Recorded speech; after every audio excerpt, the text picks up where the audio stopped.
और मैंने ये देखो बनाए हैं आलू और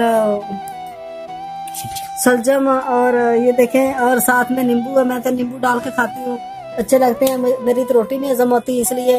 और ये देखें रोटी भी बहुत प्यारी है माशाल्लाह। तो इंशाल्लाह अच्छे लगते हैं, और आप भी ट्राई करना, शेयर करना, लाइक करना, कमेंट में बताना अच्छे बनते हैं। ये देखो माशाल्लाह बहुत प्यारे बनते हैं, और आप भी नींबू डाल के खाना और जरूर ट्राई करना है।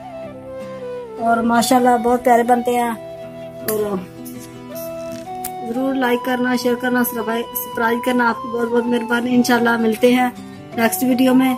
अल्लाह हाफिज।